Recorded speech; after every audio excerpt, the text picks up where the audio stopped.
ஆண்டவருடைய பரிசுத்த நாமத்திலே உங்களை வாழ்த்துகிறேன். கர்த்தர் நல்லவர், கிருபையுள்ள தேவன். அருமையான ஒரு பகுதி இந்த நாளிலே நாங்கள் வாசித்தது.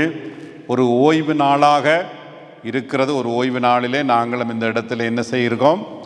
கூடியிருக்கிறோம். ஆமேன். அந்த ஓய்வு நாளிலே போதகம் பண்ணுகிறது யாரு? இயேசு கிறிஸ்து போதகம் பண்ணுகிறார். அங்கே ஒரு பெண் வருகிறார், ஒரு ஸ்திரீ இல்லையா? 18 வருடங்களாக எப்படியான ஆவி? பலவீனப்படுத்தும் ஆவி, வியாதியை கொடுக்கிற ஆவி. நொஸ்க் பைபிளில் வியாதியின் ஆவி என்று நாங்கள் வாசிக்க கேட்டோம். சரியோ? தமிழில் பலவீனப்படுத்தும், பல மொழிகளிலே வித்தியாசமானது. இது நோய்களை கொடுக்கிற ஒரு ஆவி என்ன இருந்தது? அவை 18 வருஷமாக குனிய வைத்து கொண்டிருக்கிறது. சரியா? பெய்த் என்று சொல்லி நாங்கள் பார்க்கிறோம் நொஸ்க் பைபிளில். என்று சொன்னால் அதனுடைய அர்த்தம் என்ன? வளைஞ்ச கூனி இல்லையா? நடக்க முடியாமல், நிமிர முடியாமல் 18 வருஷம் அப்படியான ஒரு பெண்ணைத்தான் இங்கே பார்க்கிறோம். உண்மையாக நான் அப்படியான ஒரு நிலையில் இருந்தால் ஆண்டவரை தேடி நான் வருவேனா? இயேசுவினுடைய உபதேசத்தை கேட்க நான் வருவேனா என்றதான் கேள்வி. சரியோ? இப்போ நாம் சர்வ சாதாரணமாக நாங்கள் பார்க்கிறோம். இப்போ எங்களுக்கு காய்ச்சலுண்டா, தடிமலுண்டா, மூக்கால் ஒழுகுது என்று சொன்னால், கை நொந்தால், நாரி நொந்தால், தலையிடி என்று சொன்னால், தோல் மூட்டு நோ என்று சொன்னால் என்ன செய்கிறோம்? சேர்ச்சுக்கு வருவோம். சில வேளை வீட்டையே நின்றுடுவோம். சின்ன சின்ன வருத்தங்களுக்கு. சில வருத்தங்கள் இருக்குது, வீட்டில் நிற்கத்தான் வேணும். சில தொற்று வியாதிகள் இப்படி வரும்போது, வயதான பிறகு வருத்தங்கள் வந்தால் சில வேளை அது வயசு அடிப்படையில் வருகிறது. இது அப்படியான ஒரு நோவு இல்லை. ஆனால் 18 வருடமாக கூனி இருக்கிறார் ஒருத்தி.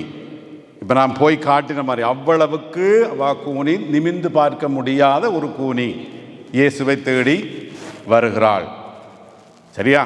அப்போ இந்த நிலையில் நான் இருந்தால் நான் ஆண்டவரை தேடி விசுவாசத்தோடு வருவேனா? இதுதான் நம்முடைய கேள்வி. சரி, இன்றைய நாளில் வசனத்திலே நாம் ஆராய போகிற சத்தியங்கள், ஆண்டவர் தன்னுடைய ஜீவனுள்ள வார்த்தையால் எங்களோடு பேசுகிற கடவுள். அல்லேலூயா. ஸோ இன்றைய நாளில் இந்த பகுதி உங்கள் எல்லாருக்கும் புரிந்திருக்கும்னு நினைக்கிறேன். இயேசு என்ன செய்கிறார்? உபதேசித்து கொண்டிருக்கிற வேளையிலே அவளை பார்க்கிறாள். அவருடைய விசுவாசத்தை அவர் காண்கிறாரு. ஆமேன். அந்த விசுவாசத்தை காண்கிறாரு. ஆனால் அந்த விசுவாசத்தை கண்ட ஆண்டவர் அவருடைய உள்ளத்திலே அந்த கூனி மேலே ஒரு இரக்கம் உண்டாகிறது. அவர் சுகப்படுத்துகிறாரு. ஆமேன். சுகப்படுத்தும் போது ஒரு எதிர்ப்பு உண்டாகிறது. தேவாலய தலைவன் என்ன செய்கிறான்? ஓய்வு நாளிலேயா இந்த காரியத்தை செய்கிறது? அதற்கு 6 நாளும் உண்டே என்று சொல்லி அவன் எதிர்க்கிறதை நாங்கள் பார்க்கிறோம். அதற்கு இயேசு பதில் கொடுக்கிறார். முதலாவது, இந்த சத்தியத்தின் ஊடாக நாம் என்ன காரியங்களை இன்றைக்கு ஆவியானவர் எங்களோடு பேசுகிறார் என்று பார்ப்போம். இந்த ஓய்வு நாளிலே இயேசு கிறிஸ்து எங்களுக்கு அவருடைய வாழ்க்கை முழுக்க ஒரு நல்ல முன்மாதிரியாக இருக்கிறார். அதை யாரும் இல்லை என்று சொல்ல முடியாது, இல்லையா? ஆக முதலாவது, அவர் ஓய்வு நாளில் இயேசு எங்கே இருக்கிறார்? ஜெப ஆலயத்தில் இருக்கிறார். ஆமேன். ஓய்வு நாளை ஆண்டவர் ஏன் உண்டாக்கினார் என்று போன ஞாயிறுக்கு முதல் ஞாயிறு அதன் முக்கியத்துவத்தையும் இல்லையா நீங்கள் பேச கேட்டீர்கள். ஓய்வு நாள் எங்கே ஆண்டவர் இருக்க வேணுமோ அங்கே இருக்கிறார். இயேசு பிரான் எல்லா காரியத்திலும் உங்களுக்கு முதலாவது முன்மாதிரியாக இருக்கிறார். ஓய்வு நாள் என்று சொன்னால் ஆண்டவர் 6 நாளும் உண்டாக்கி ஓய்வு நாளிலே ஓய்ந்திருந்தது போல தன் சாயலாய் படைக்கப்பட்ட மனிதனும் எல்லா வேலைகளையும் விட்டு ஓய்ந்திருக்க வேண்டும். இது கடவுளுடைய சித்தம், திட்டமாக இருக்கிறது. அப்ப நீங்க ஓய்வு நாளில் எங்க இருக்க வேண்டும்? சர்ச்சில் இருக்க வேண்டும். தேவனை ஓய்வு நாளிலே ஆராதிக்க வேண்டும். இன்றைக்கு இயேசு ஊழியக்காரர்களை எழுப்பி தன்னுடைய வார்த்தைகளை கொடுத்து ஓய்ந்திருந்து என் வார்த்தைக்கு செவிமடு என்று சொல்லுகிறாரு. எப்பாவது இயேசு ஓய்வு நாள் வேறு எங்காவது இருந்தது பைபிளில் உங்களால் வாசிக்க முடியுமா? ஓய்வு நாளை தவறினத்தில் வாசிக்க முடியுமா? இல்லை. அல்லேலூயா. ஆகவே ஓய்வு நாளுக்கு முன்மாதிரியாய் இருக்கிற இயேசுவை நீங்கள் முன்மாதிரியாய் கொண்டு அவரை பின்பற்றுகிறவர்களாக இருந்தால் நிச்சயமாக என்ன செய்ய வேண்டும்? ஓய்வு நாளை பரிசுத்தமாய் நீங்க அனுசரிக்க வேண்டும், இயேசுவை போல. ஹல்லேலூயா. இரண்டாவதாக நாங்கள் பார்க்கிறோம் அருமையானவர்களே, இந்த இடத்திலே பாருங்க, இந்த ஓய்வு நாள் இயேசு மாத்திரமல்ல, இந்த கூனி கூட என்ன செய்கிறாள்? அங்கே வருகிறாள். என்னத்துக்கு வருகிறாள்? ஓய்வு நாளில் இயேசு மாத்திரமல்ல, கூனிய ஸ்திரியும் முன்மாதிரியாக இருக்கிறது நாங்கள் பார்க்கிறோம். எப்படி இருக்கிறாள்? ஏன் இந்த கூனி வீட்டில் இருந்து ஜெபம் பண்ணவில்லை? ஏன் வீட்டில் இருந்து ஆராதிக்கவில்லை? இன்றைக்கு நடக்கக்கூடியவர்கள், ஓடக்கூடியவர்கள் எல்லாரும் சபைகளுக்கு போக விருப்பம் இல்லாமல் வீட்டில் இருந்து ஆராதிக்கிறார். ஒரு சபைக்கும் போக விருப்பம் இல்லை இல்லையா? ஏன்? சபைக்கு போனால் பிரச்சனை, சபைகள் ஒன்றும் சரியில்லை என்று சொல்லிட்டு இன்றைக்கு டிவியிலே ஆராதிக்கிறவர்கள் நிறைய இருக்கிறார்கள். ஆனால் அது மாபெரும் பாவமும் ஒரு தவறும்.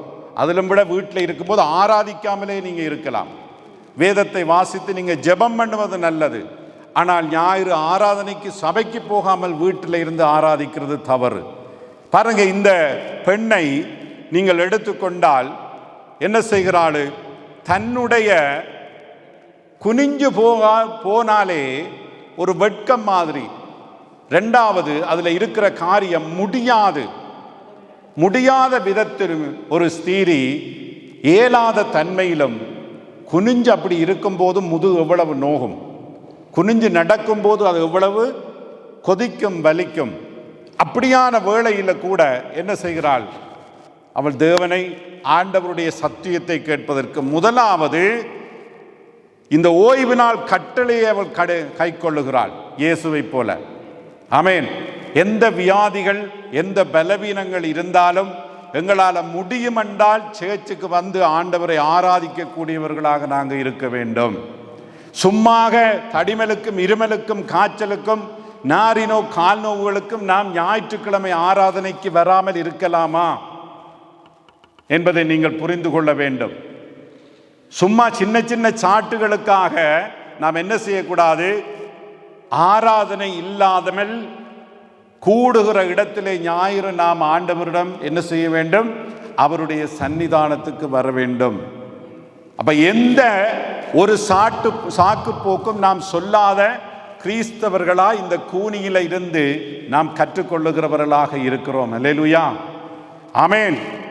பாருங்க, சிலர் ஆராதனை நாளிலே தான் நாம் என்ன செய்கிறோம்?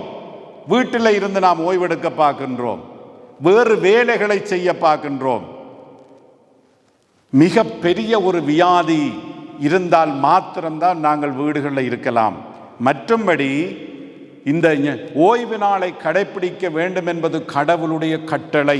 இந்த கட்டளையை யாரும் மீறக்கூடாது.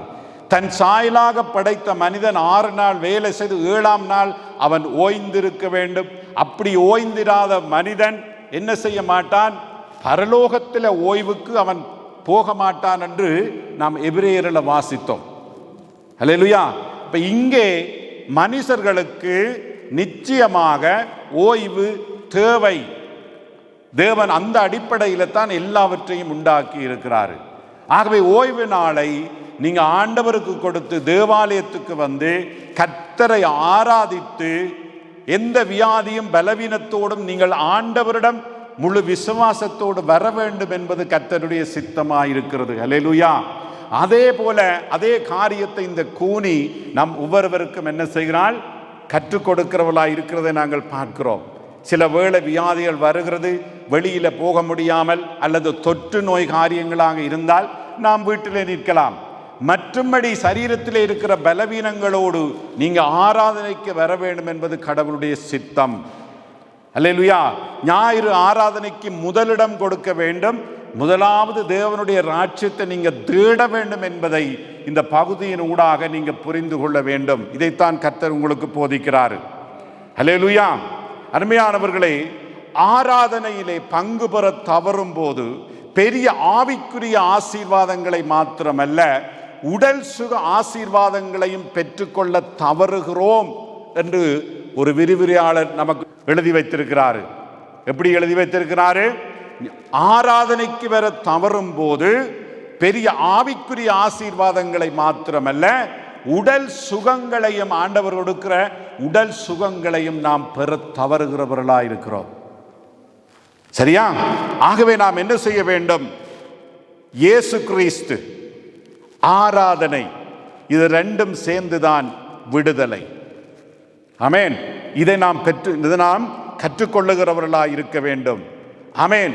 ஆகவே எங்கு ஓய்வு நாளிலே நிற்க வேண்டும் என்று கிறிஸ்தவனுக்கும் மனுஷனுக்கும் கடவுள் எழுதி வைத்திருக்கிறாரோ அவன் அந்த இடத்துல நிற்க வேண்டும்.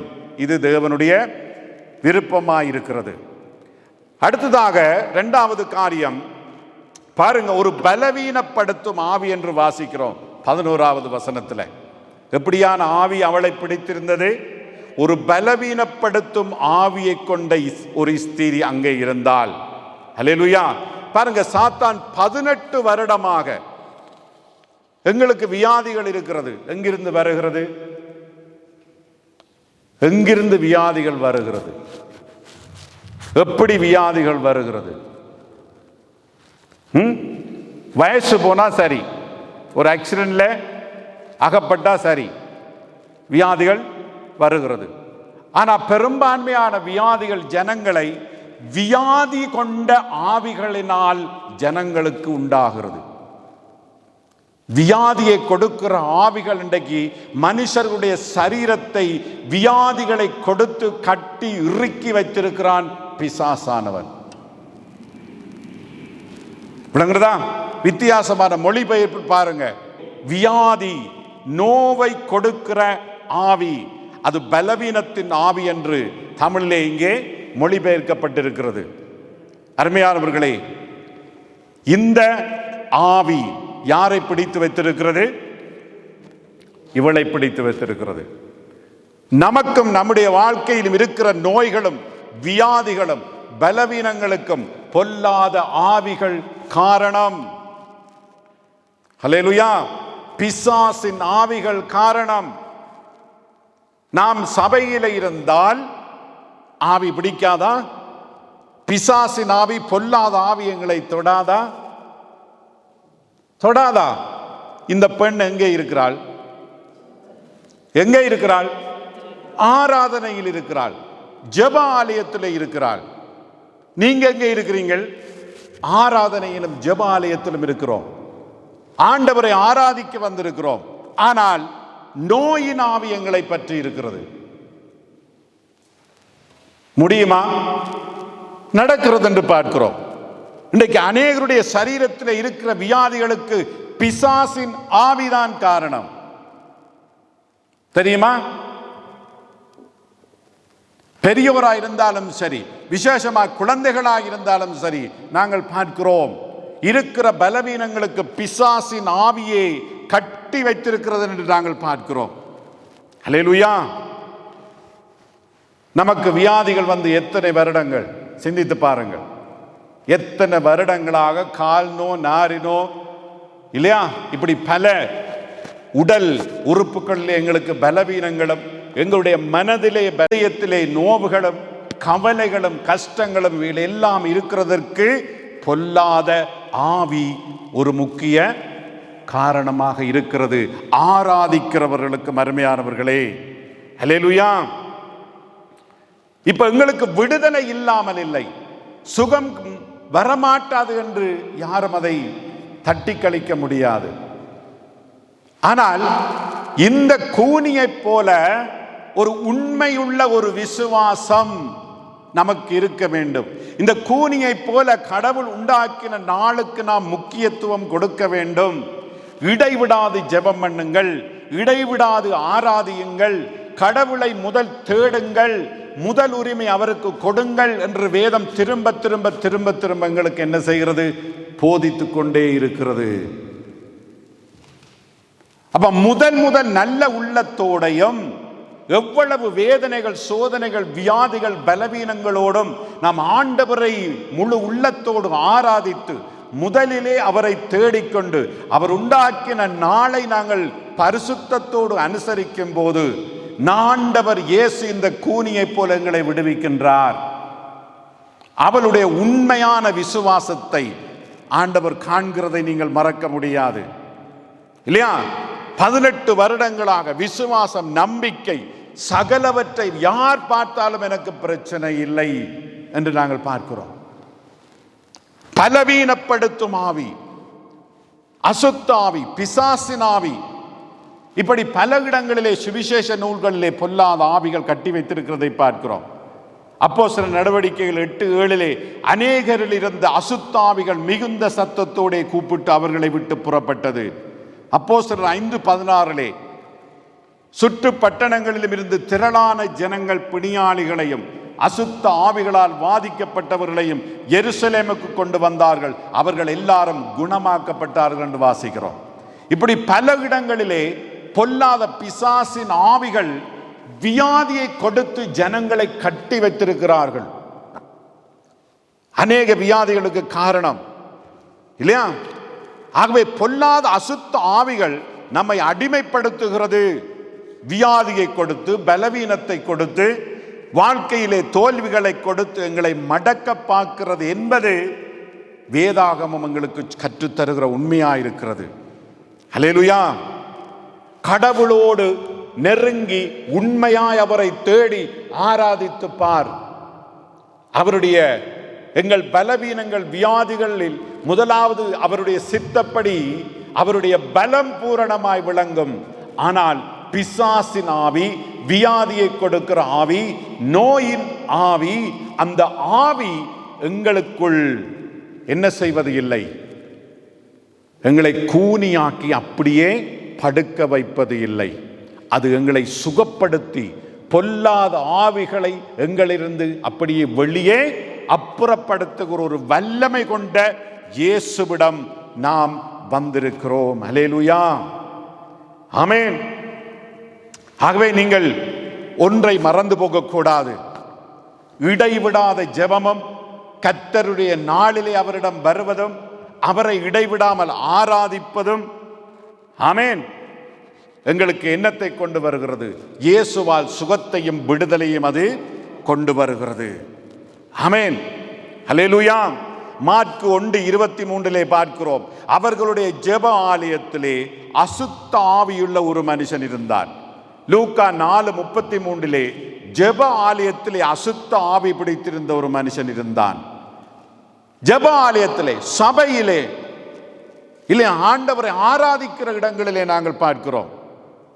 அப்ப இன்றைக்கும் எங்களுக்கும் அது இருக்கென்று சொன்னால் பொல்லாத ஆவிகளின் கிரியைகளாயிருக்கிறது. ஆமென். ஆகவேதான் அருமையானவர்களே, எங்களுக்கும் எங்களுடைய சந்ததிக்கும் இருக்கிற வியாதிகள், பலவீனங்களை, எல்லாவற்றிலும் இருக்கிற பிசாசின் ஆவிகளை, வியாதிகளின் ஆவிகளை இயேசுவின் மூலம் துரத்தி அப்புறப்படுத்தி சுகத்தை பெறுவதற்காய் ஆண்டவர் இந்த நாளை உண்டாக்கினார், ஆராதனையை உண்டாக்கினார். ஆமென். இதற்குத்தான் இது உண்டாக்கப்பட்டது. நமக்கு விடுதலையும் சுகமும் வேண்டுமாக இருந்தால் இந்த கூனியை போல நாம் ஆண்டவரை என்ன செய்ய வேண்டும்? தேட வேண்டும். வீட்டில் இருந்தால் சரிவராது.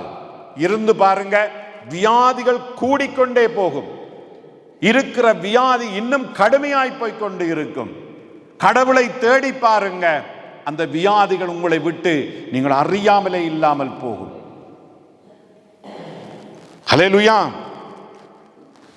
பொல்லாத ஆவிகள் நம்முடைய சரீரத்தில் வியாதிகளை கொண்டு வருகிறது என்ற உண்மையை வேதம் எங்களுக்கு திட்ட தெளிவாக போதிக்கிறது. ஆகவேதான் சீடர்களுக்கு ஆண்டவர் முதல் அதிகாரத்தை கொடுத்தார். எது? பொல்லாத ஆவிகளை அவர்களுக்கு அதிகாரம் கொடுத்து அவர்களை விடுவிப்பதற்காக, இல்லையா?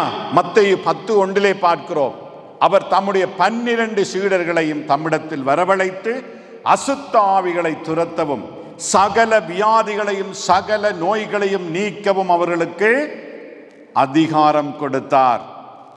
இன்றைக்கு அந்த அதிகாரம் எங்கே? இன்றைக்கு அந்த அதிகாரம் எங்கே இருக்கிறது? சீஷர்களுக்கு கொடுக்கப்பட்டிருக்கிறது.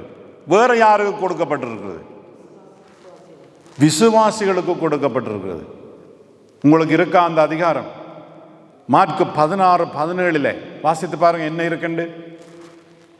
மாற்கு சுவிசேஷம் 16:17 விசுவாசிக்கிறவர்களால் நடக்கும் அடையாளங்கள் ஆவன.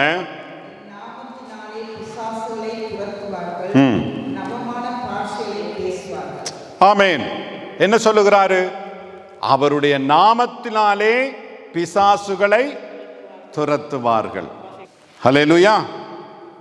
உங்களால துரத்த முடியுமா? சொல்லுங்க, கேளுங்க, உங்களை கேளுங்க. உங்களால பிசாசை துரத்த முடியுமா?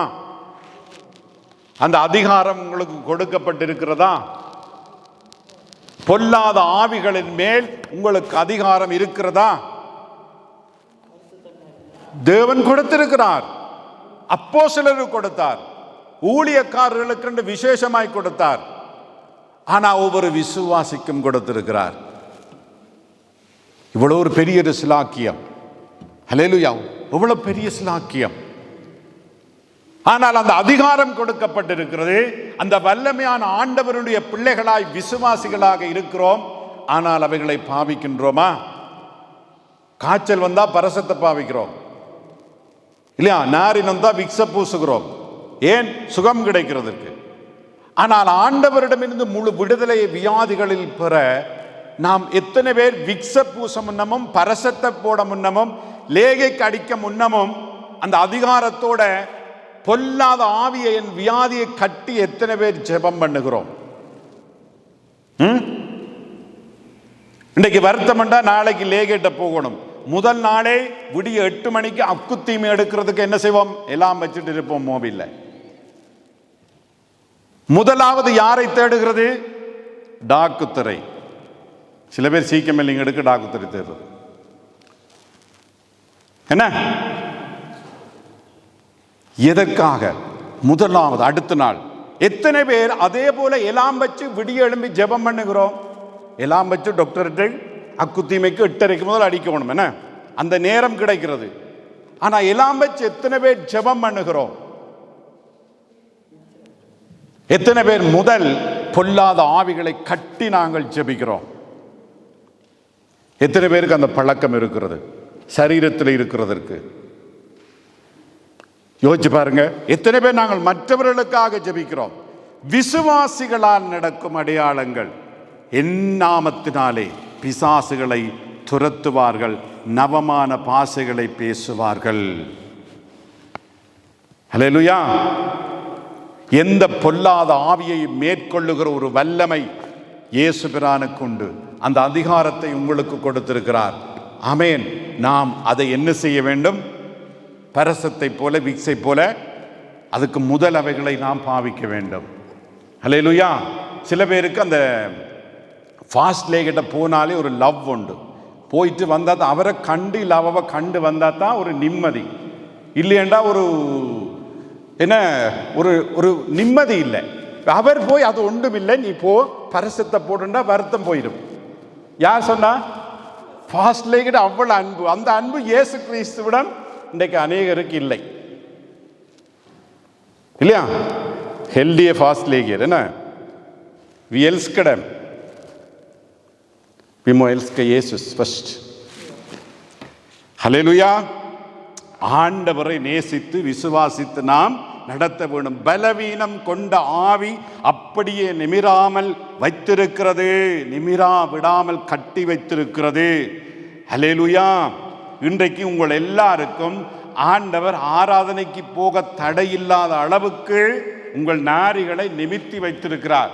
அப்படி இப்படி அங்க இங்க கொஞ்சம் நோத்தான் இருக்கும். சில வேளை கூடும், சில வேளை குறையும். அப்படி இருக்கும் என்றும் வேதம் சொல்லுகிறது. ஹல்லேலூயா. ஆனால் மடக்கி விழுத்துகிற ஆவி அல்ல உங்களை. அதை நீங்கள் கவனத்திலே நீங்க கொள்ள வேண்டும். ஆமென். ஆலயத்துக்கு போகாமல் நிறுத்துவது தேவனுக்கு பிரியமான காரியம் இல்லை. கட்டளைகளை நாம் கைக்கொள்ள வேண்டும். விசுவாசத்தை இந்த கூனியை போல கைவிடாமல் காட்ட வேண்டும், வைத்திருக்க வேண்டும், பற்றி கொள்ள வேண்டும். நீங்க சொல்லலாம், உங்களுக்கு விசுவாசம் உண்டு, கர்த்தருக்கு ஸ்தோத்திரம், எல்லாரும் விசுவாசிகளாக இருக்கிறோம். அந்த விசுவாசம் நடைமுறையில வெளிப்பட வேண்டும் என்பதையும் விசுவாசிகள் மறந்து போக கூடாது. அல்லேலூயா. இயேசுவிடம் தன்னை சுகப்படுத்தும்படி கேட்டாளா? அவர் தான் கேட்கிறார். ஆமென். யாரு? இயேசு கேட்டாரா? இல்லை அவ கேட்டாரா? அவ சுகமாக்குறதுக்கு தான் சுகம் பெற வேண்டும் என்றுதான் அங்க வருகிறா. அந்த எண்ணத்தோட வந்ததாக வசனத்தில் வாசித்தோமா? இப்ப நாம் என்னத்துக்கு வந்திருக்கிறோம்? இங்க ஆண்டவரை ஆராதிக்க வந்திருக்கிறோம். நல்ல பதில். ஏதாவது தேவை அடிப்படையில் வந்து வரையில தானே? தேவைகளுக்கும் வந்திருக்கிறீங்க, அதுவும் ஆண்டவருக்கு தெரியும். சரி, ஒரு உள்ளத்தை பாருங்க, ஒரு தன்மையை பாருங்க, ஒரு உண்மை தன்மையை அவருடைய விசுவாசத்தில் நீங்க பாருங்க. ஓய்வு நாள் கட்டளையை மீறாமல் இயேசுவுடைய உபதேசத்தை கேட்பதற்கு மாத்திரம் அவள் அங்கு வருகிறாள், வேறொன்றுமே இல்லை. அப்படி தன்னுடைய தேவைக்கென்று வந்திருந்தால் ஆண்டவரே என்னை சுகப்படுத்தும், என்னை நிமித்தம் என்று அவள் கேட்டிருக்க கூடும். ஏனென்றால் இப்படி அநேக பேர் வேதத்திலே கேட்டிருக்கிறார்கள் என்று பைபிளில் வாசிக்கிறோம் இல்லையா? மத்தேயு 9:27 இயேசு அவ்விடம் விட்டு போகையில் 2 குருடர் அவர் பின்னே சென்று தாவீதின் குமாரனை எங்களுக்கு இரங்கும் கேட்கிறாங்களா? கேட்கிறார்கள். அப்படி அவள் கேட்கவில்லை.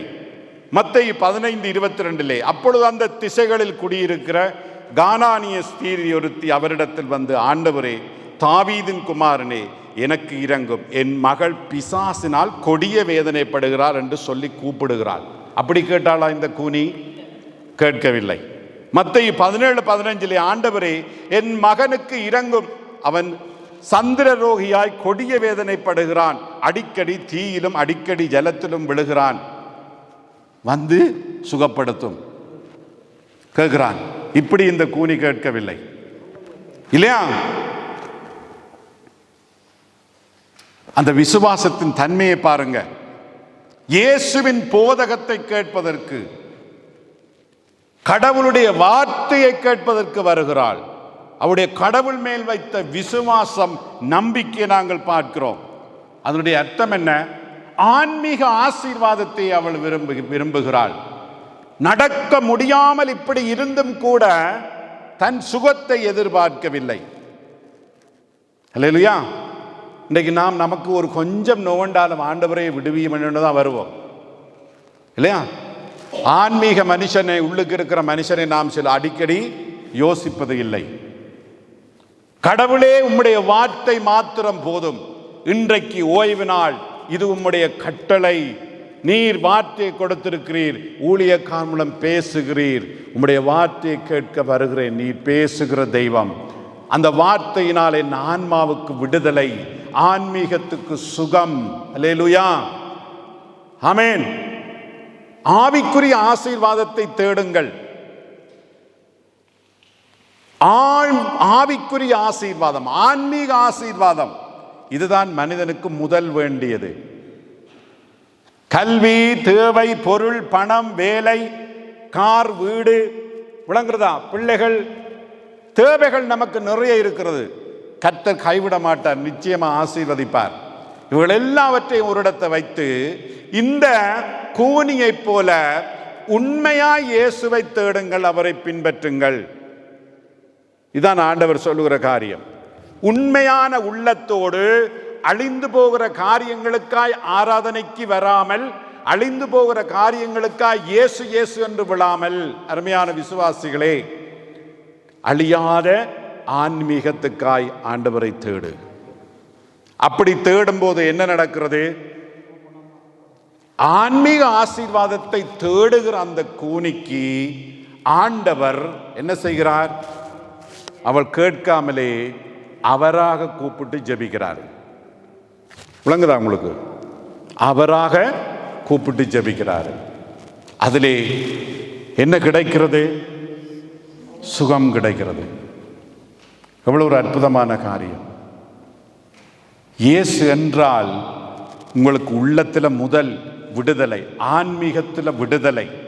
அவர் தன் ஜீவனை கொடுத்ததே, தன் இரத்தத்தை சிந்தி உங்கள் பாவத்தை கழுவி உள்ளான மனுஷனுக்கு நித்திய வாழ்வை கொடுக்கவும், அந்த நித்திய வாழ்வை பெற்ற விசுவாசிக்கு பூமியிலே சகல தேவைகளையும் சந்திக்கவுமே இயேசு பிரான் இந்த பூமிக்கு வந்தார். அல்லேலூயா, ஆமென். போகும்போதும் கொண்டு போவோமா? இல்லவே இல்லை, நமக்கு தெரியும். அல்லேலூயா. அப்ப முதலாவது நமக்கு தேவையானது என்ன? இயேசுவோடு இருந்து பாருங்க, உங்களுடைய உறவுகள் சரியாக இருக்கும்.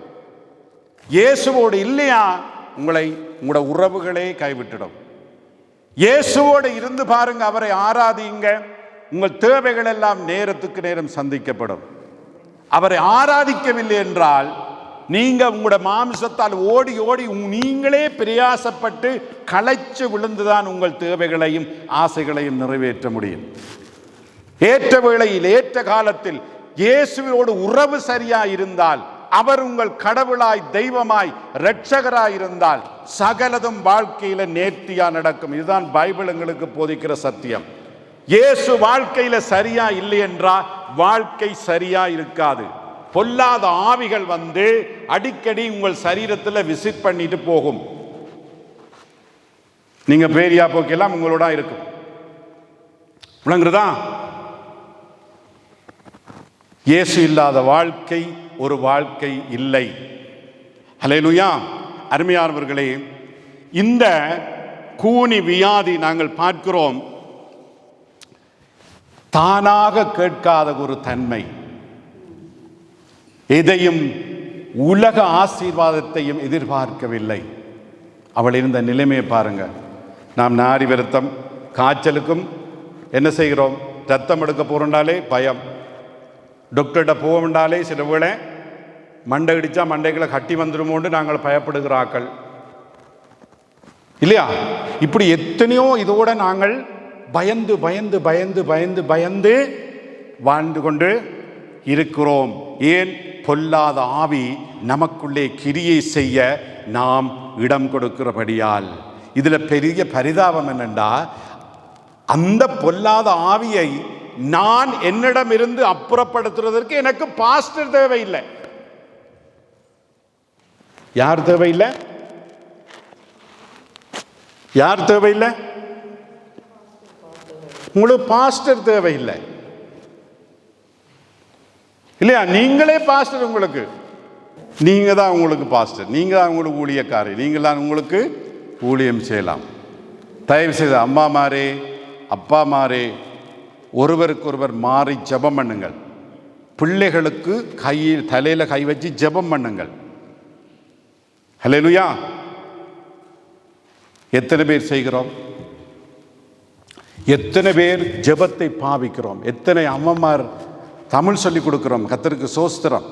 அதில் சபையில் இருக்கிற அம்மாமார் கெட்டிக்கார், எப்படியாவது அவனுக்கு தமிழ் சொல்ல வேணும், நல்லது தமிழ் படிக்கிறது, வாசிக்கிறது, கதைக்கிறது எங்களுடைய ஐடென்டிட்டியில் மிக முக்கியமானது. ஹல்லேலூயா. தமிழ் பிள்ளைகள் கதைக்க வேண்டும். ஆனால் அதே போல நீங்கள் என்ன செய்ய வேண்டும்? பிள்ளைகளுக்கு ஜெபிக்கிறவர்களாக இருந்தால் அது எல்லாவற்றையும் விட மேலானது. சரியா? எல்லாவற்றையும் மேலானது. கைகளை வைத்து பிள்ளைகளுக்கு ஜெபம் பண்ண வேணும். அந்த ஜெபம் விடுதலையை தரும். சோஸ்திரம். அருமையானவர்களே, இன்றைய நாளிலே நாம் சிந்திக்க வேண்டிய காரியம், அவரை தேடி நாம் வர வேண்டும். சரியா? அந்த கூனி கூப்பிடவில்லை, இயேசு கூப்பிட்டார். சொல்றது கவனமாக கேளுங்க. உங்களுடைய விசுவாசத்திலும் உங்கள் நம்பிக்கையிலும் உங்கள் உண்மைத்தன்மையிலையும் ஹல்லேலூயா அந்த உள்ளத்தை இயேசு பார்க்கணும். அவராய் கூப்பிட்டு உங்களை விடுவிக்கணும். தேவன் விரும்புகிறது அதுதான். எந்த அளவுக்கு நீ விசுவாசிக்கிறாய்? ஹல்லேலூயா. ஆண்டவரை முதலிலே இந்த கூனியை போல தேடும் ஒரு மகனாய் மகளாய், ஆண்டவரே என்னை மாற்றும், அப்படித்தான் ஜெபிக்க வேண்டும். அப்படி ஒரு நல்ல விசுவாசியாய் முதலாவது நாம் மாற வேண்டும் இல்லையா? ஒரு நாளும் இயேசுவிட பொருளாதார தேவைகளுக்கு முன்னுரிமை கொடுக்காதீங்க. ஆன்மீக காரியத்துக்கு முன்னுரிமை கொடுங்க. அது உங்களோட வரும். எது வராது? இந்த உலகத்தில் இருக்கிற எந்த பொருளும் உங்களோட வராது. உங்கள் கல்வியே உங்களோட வராது. ஆமென். ஹல்லேலூயா. ஆகவே இந்த வியாதியினால் இன்றைக்கு நாம் யாராவது கூனி நிற்கிறோமா? பிரச்சனைகளினால் நாம் கூனி நிற்கின்றோமா? பிள்ளைகளின் காரியத்தினால் நாம் தலை குனிந்து நிற்கிறோமா? அருமையானவர்களே, ஒன்றை கவனமாக சொல்லுங்கள். அவங்களுக்கு ஆணித்தரமாக சொல்ல விரும்புகிறேன். இயேசுவை தவிர வேறு யாராலும் உங்களுக்கு இந்த உதவியை செய்ய முடியாது. இயேசுவை தவிர உங்கள் பிரச்சனைகளுக்கும் உங்கள் கூனித்தன்மைகளுக்கும் சுகத்தை யாராலும் தர முடியாது. இயேசுவை தவிர பொல்லாத ஆவிகளை உங்களிடமிருந்து யாராலும் விரட்டவே முடியாது. இயேசுவை தவிர உங்கள் பிள்ளைகளுக்கு உண்டாகும் பொல்லாத வியாதிகளினால் வேறு யாராலும் விடுதலை கொடுக்க முடியாது. தயவு செய்து முற்றுமுழுதாய் இயேசுவின் பாதத்தை பிடித்த கூனிகளைப் போல இருந்து நல்ல விசுவாசிகளாய், ஆண்டவருக்கு பிரியமான விசுவாசிகளாய் நீங்கள் மாறுங்கள். அன்றைக்கு இயேசு உன்னை கூப்பிட்டு சுகப்படுத்துவார், உன் கணவனை கூப்பிட்டு சுகப்படுத்துவார், உன் மனைவியை கூப்பிட்டு சுகப்படுத்துவார், உன் பிள்ளைகளை கூப்பிட்டு சுகப்படுத்துவார். புரிகிறதா?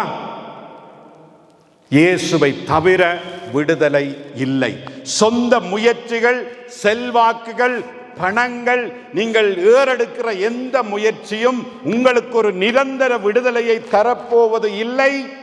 பிசாசின் ஆவியில இருந்து உங்கள் பணமோ உங்கள் முயற்சிகளோ எதுவும் உங்களை காப்பாற்ற போறது இல்லவே இல்லை, முடியாது. இயேசுவால் மாத்திரம்தான் உங்களுக்கு சுகத்தையும், இயேசுவால் மாத்திரம்தான் பொல்லாத ஆவிகளிலிருந்து உங்களையும் உங்கள் சந்ததியையும் காக்க முடியும். இயேசுவின் பாதத்தில் இருங்கள். ஆமென். வேறு வழி உங்களுக்கு இந்த உலகத்தில் கிடைக்கவே கிடையாது. எந்த முயற்சியிலும் இறங்காதீங்க. ஹல்லேலூயா. எந்த முயற்சியிலும் இறங்காதீங்க. இதுதான் இந்த பகுதியில் இருந்து ஆவியானவர் உங்களோடு பேசுகிற காரியம். ஹல்லேலூயா. நீங்க கூனித்தன்மையில் இருந்து விடுதலை அடைய வேண்டும். மன கூனித்தனம், சரீர கூனித்தனம், அவமான கூனித்தனம், இவைகளில் இருந்து நாம் உயர் அடைய வேண்டும். எப்படி மகளே உன்னை சுகப்படுத்துகிறேன் என்று சொல்லி இயேசு சுகப்படுத்தி அவள் எப்படி நிமிர்ந்தாளோ, நம்மை நிமிர வைப்பது இயேசுவால் மாத்திரம்தான் முடியும். ஹல்லேலூயா. எல்லா சகல கூனித்தன்மையிலும் இருந்து உன்னை நிமிர வைக்கிறது இயேசுவால் மாத்திரம்தான் முடியும். ஆமென். வீணாக நேரத்தையும் காலத்தையும் உங்களுடைய எனர்ஜியையும் உங்களுடைய பணத்தையும் செலவழிக்காதீங்க. நீங்க வெட்கப்பட்டு போவீர்கள். இன்னும் அதிகமாக நீங்கள் கூனி போவீர்கள். இது தேவனுடைய வார்த்தை. ஹல்லேலூயா. இன்றைக்கு நிமிர்ந்து நிற்கிறவன் நாளைக்கு கூனி போக முடியும். இயேசுவை பிடித்து கொண்டு நின்றால் தேவன் நம்மை காப்பார். ஹல்லேலூயா. அவரை தேடி வர வேண்டும், ஆராதிக்க வேண்டும். அவர் உண்டாக்கின நாளை கவனமாய் நீ அனுசரிக்க வேண்டும். உன் வாழ்வில் எந்த இடத்துல கூனி நிற்கிறாயோ அந்த இடத்தில் எல்லாவற்றையும் நிமித்தி ஆண்டவர் உன்னை என்ன செய்வார்? ஆன்மீக ஆசீர்வாதத்தையும் சரீர சுகத்தையும் உன் தேவைகளையும் கர்த்தர் சந்திப்பார். அல்லேலூயா. குருடரின் கண்களை கர்த்தர் திறக்கிறார், மடங்கடிக்கப்பட்டவர்களை கர்த்தர் தூக்கி விடுகிறார், நீதிமான்களை கர்த்தர் சிநேகிக்கிறார் என்று சங்கீதம் 146:8 பார்க்கிறோம். யாரை நேசிக்கிறார்? நீதிமான்கள். யாரது நீதிமான்கள்? நம்பாமல், யாரையும் நம்பாமல் இயேசுவை முழுமையாய் நம்பி இருக்கிறவன் தான் நீதிமான். ஹல்லேலூயா. அவன்தான் நீதிமான், அவனுக்குத்தான் விடுதலை. வாழ்க்கையில் அவமானங்கள் இல்லாமல் இருக்காது. சில வேளை வரும் இழப்புகள், விபத்துக்கள், நோய்கள் தோன்றிக்கொண்டே இருக்கிற ஒரு உலகத்தில் வாழ்கிறோம். அதற்கு ஜெயம் கொடுக்கிறது நம்முடைய ஆண்டவர். ஹல்லேலூயா. ஒரு கொஞ்ச நேரம் சிந்தித்து பாருங்க, என்னுடைய வாழ்க்கையில் இன்றைக்கு என்ன கூனித்தன்மை இருக்கிறது? என்ன கூனித்தன்மை இருக்கிறது? கர்த்தர் உங்களிடம் கேட்கிற காரியம் என்ன? பலவீனம், கூனித்தன்மை இருக்கிறது. அருமையானவர்களே, ஆண்டவர் ஏன் பேசுறார்? பொழுதுபோக்குக்கா? பாவத்தை விட முடியாத ஒரு கூனித்தன்மையா? ஜெபிக்க முடியாம இருக்கிறதா? சோகம், துக்கம், எப்பவும் கவலை கவலை கவலை, ஒரு நிம்மதி இல்லை, ஒரு சமாதானம் இல்லை இல்லையா? என்ன செய்ய வேண்டும்? என்ன செய்ய வேண்டும்? அவரே நம்பி அவரே ஆராதித்துக் கொண்டிருக்க வேண்டும். ஆராதனைக்கு வருகிறோமா? வருகிறோம். ஹல்லேலூயா. நீங்க ஜெபிக்கலாம், பொல்லாதாவிகளை விரட்டலாம். ஆனால் ஊழியக்காரனை கொண்டு ஆராதனை வேளையிலே ஜெபிக்கிறது உங்களுக்கு ஒரு பெரிய விடுதலை என்பதை இன்றைக்கு அநேகர் மறந்து போய் கூனிக்கொண்டே போகிற வாழ்க்கைக்காகவா வருகிறீர்கள்? அல்லது கூனித்தன்மையில் இருந்து நிமிந்து போகிற ஒரு வாழ்க்கையை நீங்கள் விரும்பவில்லையா? நீங்கள் தான் டிசைட் பண்ணிக்கொள்ளணும். ஹல்லேலூயா. இன்றைக்கு அநேகருடைய எண்ணம் விசுவாசித்தா போதும். விசுவாசிக்கிறவன் என்ன செய்ய வேண்டும்? தன் கிரியைகளிலே காண்பிக்க வேண்டும், நான் எவ்வளவு விசுவாசிக்கிறேன் என்பதை. அருமையானவர்களே, இறுதியாக இந்த நாளிலே 2 காரியத்தை நான் சொல்லி முடிக்கிறேன். நீங்கள் ஆராதனை நாளிலே ஜெபம் பண்ணுகிறது மிக முக்கியம். உங்களுக்கு மீண்டும் ஞாபகப்படுத்த விரும்புகிறேன். முடிவெடுக்கிறது நீங்கள். ஹல்லேலூயா. 2 காரியம். இயேசு ஓய்வு நாள் சட்டத்தை மீறியது தற்போதைய ஒரு பிரச்சனை அங்கே உண்டாகிறது. என்ன பிரச்சனை உண்டாகிறது? ஜெப ஆலய தலைவன் என்ன சொல்லுகிறான்? இயேசு ஓய்வு நாளிலே சொஸ்தமாக்கினபடியால் ஜெப ஆலய தலைவன் கோபமடைந்து ஜனங்களை நோக்கி, வேலை செய்கிறதற்கு 6 நாள் உண்டே, அந்த நாட்களிலே நீங்கள் வந்து சொஸ்தமாக்கி கொள்ளுங்கள், ஓய்வு நாளிலே அப்படி செய்யலாகாது. இயேசு என்ன சொல்லுகிறாரு?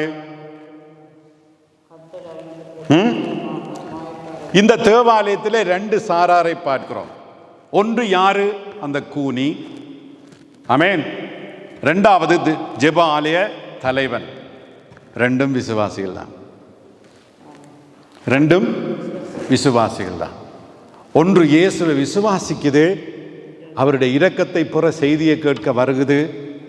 மற்றது என்ன செய்து? இயேசுவை விசுவாசிக்கவில்லை, ஆனால் கடவுள் நம்பிக்கையோடு இருக்குது. விளங்குறதா உங்களுக்கு? இயேசுவை விசுவாசிக்கவில்லை, கடவுள் நம்பிக்கையோடு இருக்கிறது. ஆனால் கடவுளுக்கண்டு தேவாலயத்திலே ஊழியம் செய்கிறது. விளங்குறதா? கடவுளுக்கண்டு தேவாலயத்திலே ஊழியம் செய்கிறது, கடவுள் நம்பிக்கை இருக்கிறது, ஆனால் இயேசுவை விசுவாசிக்கவில்லை. ஆனால் கூனி என்ன செய்கிறார்? தேவாலயத்திலே வேலை செய்யவில்லை, இயேசுவை விசுவாசிக்கிறார். ஆமென். ஹல்லேலூயா. அப்ப விடுதலை பெறுகிறது யாரு? விசுவாசி. விடுதலை பெறுகிறது யாரு? விசுவாசி. விடுதலை யாருக்கு? விசுவாசிக்கிறவனுக்கு. பாரம்பரியங்களை கைப்பற்றுகிறவர்களுக்கு ரட்சிப்பில்லை. கவனமாக கேளுங்க அம்மா தாயாரே.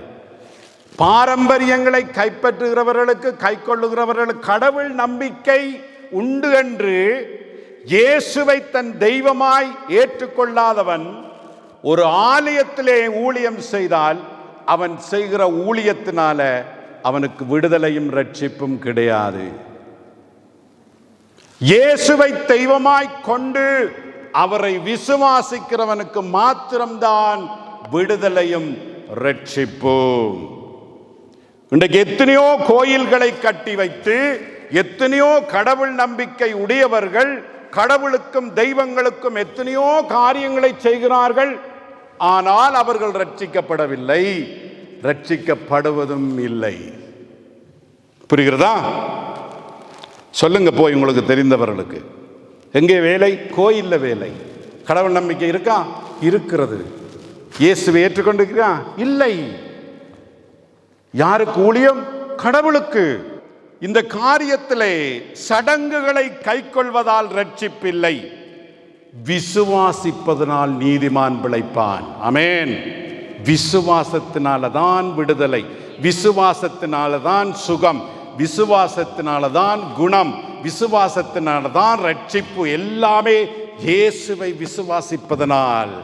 ஆலயத்தில் இருந்து இயேசுவை விசுவாசிக்காமல் நீ ஜெப ஆலய தலைவனாயிருந்தாலும் உனக்கு ரட்சிப்பில்லை. ஹல்லேலூயா. இன்றைக்கு விசுவாசத்தினால் ஒரு மதவாதிகளாய் நாம் இருக்கிறோம். இயேசு தேவனுடைய குமாரன் என்று ஏற்றுக்கொள்ளாத நமக்கு ரட்சிப்பு இல்லை. மிக முக்கியமான காரியம் அது. இன்றைக்கு அதே போலதான் எத்தனையோ கிறிஸ்தவர்களும் இருக்கிறார்கள். உண்மையா இயேசுவை ஏற்றுக்கொண்டு அவரை சொந்த இரட்சகராய் ஏற்றுக்கொண்டு முழுமையாய் கீழ்ப்படியாமல் கிறிஸ்துவை பின்பற்றாமல் இன்றைக்கு ஞாயிறு ஆராதனைக்கு வருகிறவர்களும் ஊழியம் செய்கிறவர்களும் அப்படித்தான். ஆமென். இதில் இருந்து நாம் விலக வேண்டும். உங்களுடைய கிரியைகளினால் அல்ல, விசுவாசத்தினாலே மாத்திரம் நமக்கு ஆண்டவர் எங்களை சுகப்படுத்துகிறார், விடுவிக்கிறார், நித்திய வாழ்வை கொடுக்கிறார், ஆசீர்வதிக்கிறார். அல்லேலூயா. இறுதியான ஒரு காரியம். என்ன காரியம்? இப்ப இயேசு சுகப்படுத்துகிறார். ஜெபாலய தலைவன் என்ன சொல்லுகிறான்? இதப்ப நீ மற்ற 6 நாள்ல செய்யலாமே, ஏன் ஓய்வு நாள்ல வந்து செய்கிறான்? இயேசு என்ன பதில் சொல்லுகிறார்? மாயக்காரனே, நீ உன்னுடைய ஆட்டு மாட்டுக்கு ஓய்வு நாள்ல தண்ணி வைக்கிற இல்லையா, சாப்பாடு கொடுக்குற இல்லையா கேட்கிறாரு. இல்ல, இந்த ஜெபாலிய தலைவன் ஆட்டிலும் மாட்டிலும் நல்ல அன்பு வச்சிருக்கிறான், இந்த கூனி மனுஷியில அன்பு இல்லை. இன்றைக்கு உலகத்தில் பார்க்கிறோம், உங்க வெளியில போனா எல்லாரும் நாயோட தான் போவாங்க. ஆனா மனுஷரை கண்டா அவங்களுக்கு பிடிக்காது. நாயோட இம்மாண்டு கூப்பிட்டு கொஞ்சி நல்லா கதைச்சு ஒரு மனுஷரோட கதைக்க ஏறி விழுகிறவனெல்லாம் நாயோட எவ்வளவு அன்பா காய்ச்சிட்டு போவான். ஒரு குழந்தைய தூக்க மாட்டான், ஆனா ஒரு நாயை தூக்கி இதுல வச்சு ஐயோ அதுவும் நாக்கால தடவும் அதையும் தடவி எத்தனை காரியம் நடக்கிறது. இந்த ஜெபாலய தலைவன் என்ன செய்கிறான்? இந்த கூனிக்கு சுகத்தை கொடுப்பதற்கு எதிர்க்கிறான், ஆனால் ஆடு மாடுகளுக்கு தண்ணி வைக்கிறான். மனுஷனுடைய குணத்தை பார்க்கிறீங்களா? இதுதான் மிருக குணம் என்று சொல்றது. என்ன குணம்? மிருக குணம் மனுஷருக்கு. ஆனால் இந்த பெண்ணு யாரு? ஒரு மனுஷி. என்ன ஒரு மனுஷி. அவள் தேவனால் படைக்கப்பட்டவள், தேவ சாயலாய் படைக்கப்பட்டவள். அவளை குணமாக்குறதற்கு எதிர்ப்பு, ஆனால் ஆடு மாடுகளுக்கு தண்ணி. ஆனா அவள் யாரு? ஆபிரகாமின் குமாரி. அல்லேலூயா. யாரு அவள்? ஆபிரகாமின் குமாரி. அதாவது ஜெபாலய தலைவன் யூதனுக்கு சகோதரி. நாம் சகோதரா இருக்கிறது போல அவள் ஒரு சகோதரி. நாமும் அப்படிதான். சில போல சபையில் இருக்கிற சகோதரர்களை பிடிக்காது, ஆனா இயேசு இயேசுன்னு கத்துவோம். இப்ப சபையை பிடிக்காட்டி, சபையில் இருக்கிற சகோதரர்களை பிடிக்காட்டி நாங்களும் நாய்க்குட்டி வேண்டி தான் வளர்க்க வேண்டி வரும். ஏன்னா அந்த ஆசை வந்துடும் எங்களுக்கு. நாம் சகோதரர்களை என்ன செய்ய வேண்டும்? நேசிக்க வேண்டும். ஹல்லேலூயா. தேவசாயில படைக்கப்பட்ட எல்லாரையும் நாம் நேசிக்க வேண்டும். சொல்லுறது ஈஸி, நாம் அதை செய்ய வேண்டும். ஹல்லேலூயா. அருமையானவர்களே, இந்த மனுஷத்தன்மை, சகோதரத்தன்மை, அன்பு நமக்கு இருக்க வேண்டும். பாருங்க, அற்புதத்தையும் அதிசயத்தையும் ஒரு கூனிக்கு செய்யும் போது எதிர்க்கிறான், ஆனால் அவள் ஆபிரகாமின் மகளாயிருக்கிறாள். ஆபிரகாமின் மகளுக்கு விசுவாசத்தாலே ஆசீர்வாதம் உண்டாகிறது. நீங்க யாரு? கலாத்தியர் 3:29 படி நீங்க எல்லாரும் யாரு? கிறிஸ்துவினுடையவர்களானால் ஆபிரகாமின் சந்ததியாரும் வாக்குத்தத்தத்தின்படியே சுதந்திரராய் இருக்கிறீர்கள். ஆமென். இப்ப நீங்கள் யாரு? கிறிஸ்துவை விசுவாசிக்கிறீர்கள். நீங்க கிறிஸ்துவை விசுவாசிப்பதனாலே ஆபிரகாமின் சந்ததி. ஆபிரகாமுக்கு நீங்கள் இவளை போல பிள்ளைகளாயிருக்கிறீர்கள். அல்லேலூயா. அப்ப வாக்குத்தத்தத்தின்படி உங்களுக்கு சுதந்திரம் உண்டு. அல்லேலூயா. நீங்கள் இப்ப ஆபிரகாமின் பிள்ளைகள். ஏன் ஆபிரகாமின் பிள்ளைகள்? இயேசுவை விசுவாசிக்கிறபடியா இருக்கிறதா? வாசித்தோம். அருமையானவர்களே, இயேசு கிறிஸ்து இரண்டாவது ஆராதனை, இதன் ஊடாகத்தான் நமக்கு விடுதலை.